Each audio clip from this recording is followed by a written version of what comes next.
বন্দে মাতরম।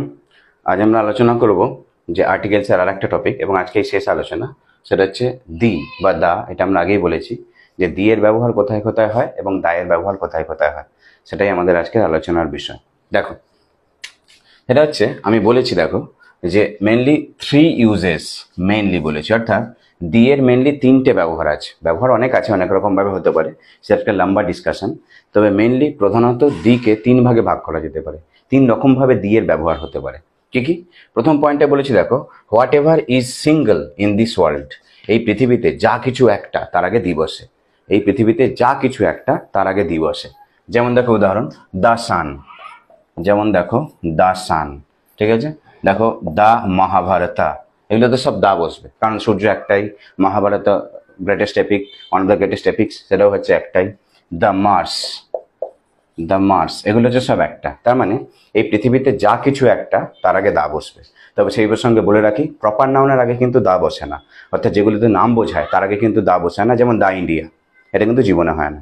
তো এই পৃথিবীতে যা কিছু একটা তার আগে দা বসে। ক্লিয়ার? এটা হচ্ছে প্রথম পয়েন্ট। দ্বিতীয় পয়েন্ট দেখো কি বলেছে, নির্দিষ্ট করে বোঝাতে।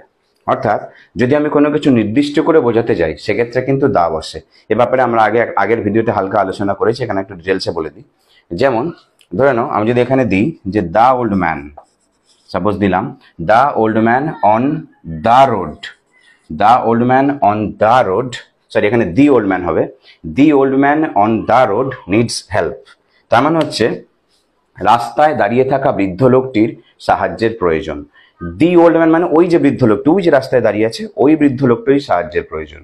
আর দা রোড মানে ওই যে ওই রোডটাতে, রোড তো অনেক হয়, আর রোড যদি আমি দিই তার মানে যে কোনো রাস্তা বোঝাচ্ছে। কিন্তু ডি রোড মানে হচ্ছে ওই রোডটার কথাই বলছি। আর দা রোড মানে হচ্ছে ওই রোডটার কথাই বলছি। আর দি ওল্ড ম্যান মানে হচ্ছে ওই বৃদ্ধ লোকটার কথাই বলছি। ক্লিয়ার? তো যদি আমি বলতাম যে an old man on the road needs help, তাহলে রাস্তায় যে কোনো একটা বৃদ্ধ মানুষ দাঁড়িয়ে আছে, তার সাহায্যের দরকার। আমি রাস্তায় বেরোলেই কোনো না কোনো বৃদ্ধ মানুষ দেখতে পাবো, তাকে সাহায্য করবো, এরকম একটা কনসেপ্ট। কিন্তু সেটা কিন্তু নয়। আমি যখন বলছি দি ওল্ড ম্যান, তার মানে হচ্ছে ওল্ড ম্যানটা ওই যে দেখা যাচ্ছে রাস্তায়, ওই ওল্ড ম্যানটারই হেল্পের দরকার। ক্লিয়ার? তাহলে যখন আমি নির্দিষ্ট করে বোঝাবো, তখন হচ্ছে কি আমি দা বসাবো। ঠিক আছে? এবার আমরা আগেই শিখেছি যে ভাওয়েলের আগে বসলে সেটা দি হয়ে যাবে উচ্চারণ, এবং কনসোনেন্টের আগে বসলে সেটা দা হয়ে যাবে উচ্চারণ। ক্লিয়ার? তাহলে ফার্স্ট টপিক কি হলো, এই পৃথিবীতে যা কিছু একটা তার আগে দা বসে। তবে হ্যাঁ, প্রপার নাউনের আগে কিন্তু দা বসে না। আচ্ছা, সেকেন্ডলি কি হলো, নির্দিষ্ট করে যখন আমি কিছু বোঝাবো, তখন হচ্ছে গিয়ে তার আগে দা বসবে। যেমন আমি যদি বলি যে গিভ মি আ পেন, তার মানে আমাকে একটা পেন দাও, যে কোনো একটা পেন, তোমার ব্যাগে অনেক কটা আছে, সেটা থেকে একটা পেন দাও। আমি যদি বলি গিভ মি দা পেন, মানে এই পেনটাই আমার চাই, এই পেনটাই আমার চাই। এটা হচ্ছে নির্দিষ্ট করে বলার পার্থক্য। ক্লিয়ার? সেটা ডেফিনাইট ইনডেফিনাইট আমি বুঝিয়েছি। আর লাস্টলি দেখো 3 নম্বরে আমি বলেছি যে কোনো কিছু দ্বিতীয়বার উল্লেখ করলে, এটা বেশ ইন্টারেস্টিং, কোনো কিছু দ্বিতীয়বার উল্লেখ করলে দা হয়। কোনো কিছু আমি যখন প্রথমবার উল্লেখ করব, সেটাতে দা হবে না, কিন্তু দ্বিতীয়বার যখন উল্লেখ করব, সেটাতে দা হয়। যেমন দেখো, আমি উদাহরণে আছে তাহলেই বুঝতে পারবে। এখানে আছে দেখো, there is dash man in dash slum. Dash man is a social worker. আমি প্রথমে কিন্তু আ বসাবো। There is a man in the slum, আমি স্লামটা নির্দিষ্ট করে বলছি, ওই যে বস্তি। তো there is a man in the slum হয়েছে। এবার প্রথমে দেখো এ মান বললাম, কিন্তু আমি যখনই আবার দ্বিতীয়বার উল্লেখ করছি, the man is a social worker.